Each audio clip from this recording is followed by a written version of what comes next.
Se a tua ferramenta não estiver devidamente afiada, os teus resultados serão seriamente comprometidos. Bem, eu sou o Vilmar de Souza.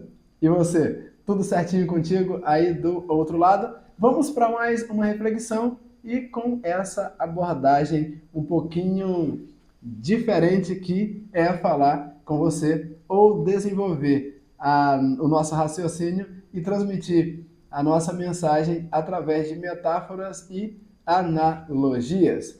Eu não lembro de quem é o autor e o livro onde eu li a história que eu vou compartilhar com você a partir de agora, mas conta-se que um determinado empreiteiro tinha em sua jornada vários profissionais que manejavam bem a ferramenta machado. E eu quero pensar que estou falando para alguém que conhece o que é, sabe de que ferramenta ou a que ferramenta eu estou me referindo. Eu, particularmente, permita-me que eu partilhe com você, já manuseei e muito essa ferramenta que chamamos de machado, ou existem também outras que são identificadas com o gênero feminino, machada também. Eu não vou me ater aqui em te explicar a diferença entre um e outro. O machado ele é mais fininho, né, e comprido, enquanto a machada ela tem um cortinho um pouquinho mais alargado, mas a verdade é que existe diferença, ou existem distinções entre um e o outro. A verdade é que como disse, quero te dizer que já manuseei muito, bastante mesmo, essa ferramenta. Para quê? Quando a minha mãe ainda vivia, sempre que eu tinha a oportunidade, eu ia até a selva e tirava palmitos. Você já experimentou? Claro, é evidente, né? Uma pizza de palmito, então. Se você acha que a pizza de palmito é saborosa, da forma que você consome industrializada, ou já passou por um processo de industrialização de alguma forma, já foi utilizado ou foram utilizados produtos químicos para a devida conservação, se você já acha que é saborosa pizza de palmito por conta do sabor que é o palmito, então você nem faz ideia do quanto é infinitamente mais saboroso o palmito natural, da forma que você retira direto da natureza para o preparo, como bem fazia a minha falecida mãe, Valdelice Bonfim de Souza Silva. Ela preparava um palmito de babaçu de uma forma tão incrível que houve caso em que as pessoas, ao experimentar, não sabiam exatamente que tipo de carne estava consumindo. E, inclusive, um amigo a quem eu conheço desde minha infância, ele ficou tão perdido uma vez que consumiu o palmito preparado para minha mãe, que ele teve que perguntar para ela que tipo de carne era aquela que ele estava degustando. E isso é muito verdade e, portanto, engraçado. Mas a habilidade que a minha mãe tinha em prepará-lo era incrível.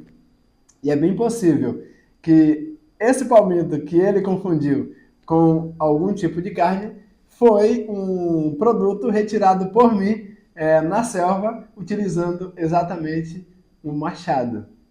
E a história que eu quero compartilhar contigo fala de um homem que estava realizando uma tarefa e em uma época em que as pessoas cultivava o solo e antes de prepará-lo, ou um dos processos, uma das etapas do processo era derrubar as árvores. Na época, essas pessoas profissionalmente eram conhecidas como lenhador, e esse trabalho, essa tarefa de preparo do solo, uma das etapas consistia em se derrubar as árvores utilizando-se dessa ferramenta, o machado. E aí conta-se que ele já tinha bastante colaboradores, bastante profissional fazendo aquela tarefa. Não se sabe exatamente qual era a área que deveria ou estava sendo cultivada, mas o fato é que existia um grupo de pessoas ali trabalhando com essa proposta. E, num determinado ponto do dia, chega ali na sede da fazenda onde o trabalho estava sendo desenvolvido, um cidadão, visivelmente, comparado talvez com uma estrutura corporal dos demais, um cidadãozinho raquítico, magrelo. Talvez assim como eu, né, com a quantidade de massa corporal pequenina. E ele chegou exatamente com um machado sobre os ombros, dirigiu-se ou informou-se antes para alguém que estava ali no ambiente de quem era a pessoa responsável pela obra, e uma vez que essa pessoa foi apontada, ele dirigiu-se de forma resoluta àquela pessoa e perguntou se naquela obra havia um espaço para que ele também desenvolvesse a sua atividade ou passasse a fazer parte daquele conjunto de pessoas que estava a realizar aquela obra. E olhando um pouquinho incrédulo para o cidadão, ele disse: não, já temos componentes ou colaboradores o suficiente para não ser necessário mais um. E ele, percebendo que aquele homem não estava muito crente das suas habilidades, ele o perguntou, ou atreveu-se, ou ousou a lhe fazer uma proposta. O senhor me permite fazer um teste drive, para ficar de fácil compreensão? O senhor me permite fazer um teste ou uma demonstração das minhas habilidades? E o homem responsável pela obra, sim, prontamente, sim, por que não? E aí, aquele homem, aparentemente desprovido de força, com apenas um golpe, derrubou uma árvore. E aquilo deixou o cidadão impressionado. Tão impressionado que ele disse: você pode repetir o seu feito? Ele disse: claro, e prontamente ele, de novo. E mais uma vez a árvore no chão, e o cara disse: está admitido. Você, a partir de agora, vai fazer parte do grupo de pessoas que está fazendo. É assim, né? Na área rural é assim que se fala, fazendo uma derrubada, para que você possa compreender exatamente como essas coisas acontecem aí, uma vez que eu também venho de um ambiente onde eu posso dizer que, na essência ou nas configurações naturais, eu sou um produtor rural. Não o sou porque já deixei o ambiente, mas eu venho desse ambiente, eu me considero ainda um colono. O meu pai viveu todos os dias de sua vida e até hoje ele desenvolve uma atividade na área rural, então podemos concluir que ele é um produtor rural e eu venho desse ambiente. Portanto, essa facilidade que eu tenho de falar de coisas desse natural, desse ambiente, é muito grande. E aí ele disse: pronto, você a partir de agora vai fazer parte do grupo de homens que está fazendo essa derrubada. Por que é uma derrubada de árvores? É evidente que hoje, na atualidade, em virtude das leis vigentes em todo o planeta, principalmente no nosso país, no Brasil, já não se derruba, é proibido, né, e constitui-se uma violação da lei fazer derrubada de árvores. No entanto, vamos fantasiar que isso aconteceu em um tempo ou em uma época em que isso não se constituía um crime. Meu pai, por muito tempo, e não era nenhum problema, tá? Ele não era um infrator, por muito tempo ele trabalhou operando motosserra e fazendo derrubadas gigantescas com essa ferramenta. Então o homem passou a fazer parte daquele grupo e ele desenvolvia essa atividade com tamanha habilidade que ele superava praticamente todos os outros ali no ambiente. E satisfeito com a aquisição ou com a contratação que havia feito, o homem observava a desenvoltura com que aquele outro manuseava ou manejava aquela ferramenta. Passaram-se os dias e ele começou a observar uma queda na produção daquele raquístico homem.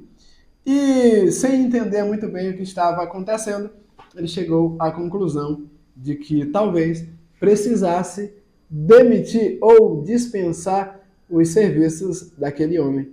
E antes de fazê-lo, ele dirigiu-se a ele e perguntou: amigo, eu posso saber exatamente o que está acontecendo? No início da sua admissão, você tinha uma desenvoltura visivelmente maior do que os demais homens que prestam serviço nessa empresa. E agora eu percebo que, por mais que seus esforços sejam notáveis, a tua produção caiu e caiu muito. Posso saber o que está acontecendo? E o homem ali cabisbaixo e um pouquinho até envergonhado, porque antes em posição de destaque, positivamente falando, agora no momento já em uma posição de rebaixamento, ele não conseguia desenvolver bem as suas habilidades. E o homem sabiamente disse: eu posso dar uma olhada na sua ferramenta, no seu machado? Ele disse: claro. E quando ele esticou a mão e ele foi notar, e na área rural chama-se ou o corte ou o fio do machado, tinha muito mais dentes do que qualquer outra coisa, do que um crocodilo, por assim dizer. E se você não sabe o que é o manuseio de ferramenta, os dentes e na faca que a sua companheira ou você, mulher, usa na cozinha, você sabe que, de vez em quando, por ter que tratar, por exemplo, um frango que tem ossos, às vezes você acaba criando dentes em tua faca. E era isso que estava acontecendo. Só que, com relação à ferramenta desse cidadão, estava muito cega e com muitos dentes. E essa condição da ferramenta acabou fazendo com que ele não conseguisse desenvolver a sua atividade como ele vinha fazendo antes, até o exato momento. E daqui podemos extrair dessa analogia uma lição importantíssima.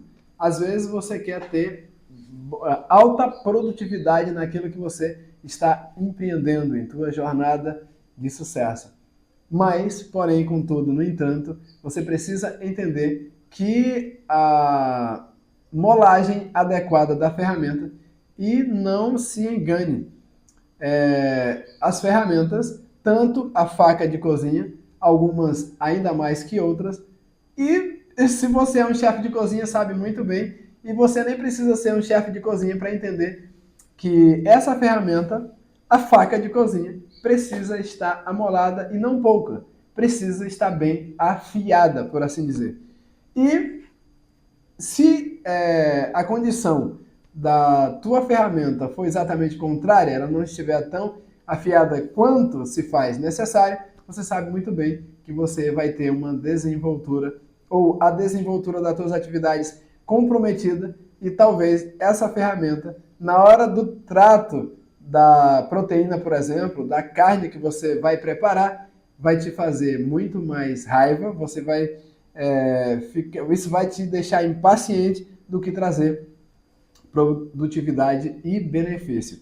E era isso que estava acontecendo com aquele homem. A ferramenta não estava devidamente afiada. E o que você precisa entender é que o que às vezes você pensa que constitui-se um gasto de tempo desnecessário, é justamente tudo o que você precisa para que você possa desenvolver melhor a tua atividade. Então, não se engane.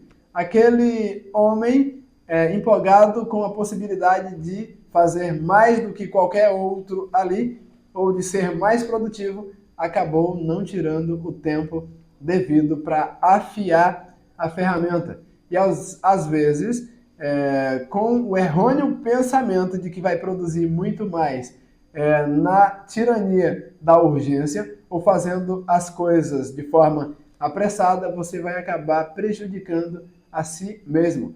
Não vai valer-se ou apropriar-se de tempo para o estudo adequado da tua área, do teu segmento, do teu campo, do teu nicho. Então, a falta de preparo vai acabar comprometendo a desenvoltura que você poderia ter, e poderia ter de forma notável. Então, prepare-se. E o preparo adequado se obtém ou se absorve com o uso também adequado do tempo. Então, tire tempo de qualidade para absorver conhecimento, para que você possa amolar a tua ferramenta, para que assim você possa estar apto a ser o sucesso que você se dispôs e se propôs a ser aí na tua área de atuação. Só assim e unicamente assim, sendo uma pessoa altamente produtiva, você vai acelerar os resultados. E para ser altamente produtivo, você tem que saber utilizar-se do tempo com sabedoria, porque o tempo tic-tac, tic-tac. O tempo não para, já dizia Cazuza, e eu vou repetir isso aqui quantas vezes forem necessárias, ok? Já dizia necessárias. Seria no plural? Perdoe-me a falta de conhecimento adequado para fazer esse discernimento no momento. O fato é que, já dizia Cazuza, e eu compartilho com esse sentimento dele, o tempo não para, e cada vez que acontece o tic-tac do relógio, a tua vida está passando, querendo ou não querendo, você vai envelhecer, e no final de tua vida, duas coisas ficarão muito claras, muito patente. Ou você vai estar orgulhoso, por assim dizer, satisfeito porque você fez o que precisava ser feito, da forma que precisava ser feito, na hora em que precisava ser feito. Ou eu falei aqui a coisa feita, né? Então, você fez aquilo que precisava ser feito, na hora em que precisava ser feito e do modo que precisava ser feito. Aí você sim vai deixar um legado positivo. No entanto, se você foi negligente, fez a coisa de qualquer forma, sem o devido preparo, pode ter certeza que a conta vem. Você vai envelhecer com qualidade negativa, com frustrações, com a consciência de que poderia ter feito mais e melhor e não o fez. Então entenda que o preparo é extremamente essencial. É importante demais preparar-se da melhor forma possível para não ter do que se queixar no final da tua vida. E eu sempre digo no final da vida, porque quer queiramos ou não, a gente está caminhando exatamente para lá. Você não vai ficando jovem, ao contrário. E se você já tem meia idade ou está caminhando para os 46 anos de vida, como é o meu caso, consequentemente você tem exatamente a ideia que eu estou tendo, ou você vai olhar para a vida com um pouco, assim como eu estou olhando, com um pouquinho mais de responsabilidade. Não quero dizer com isso que todos os jovens são negligentes e desleixados ou irresponsáveis com relação ao tempo. Não. O que eu quero te dizer é que a probabilidade de que quem viveu mais, já vivenciou mais experiências, vai naturalmente valorizar um pouco mais a vida, proporcionalmente, evidentemente, do que as pessoas jovens. Por quê? O jovem, ele tem aquela sensação poderosa, incrível e traiçoeira de quem tem toda uma vida pela frente e de que vai ter sempre muito vigor, força e disposição, quando na verdade isso passa mais depressa do que você imagina, campeão. Eu, particularmente, por exemplo, hoje já tenho essa sensação de que realmente já estou caminhando para maturidade o suficiente para tirar um pouco do meu tempo e compartilhar com você experiências absorvidas ao longo da minha existência. Entendeu o recado?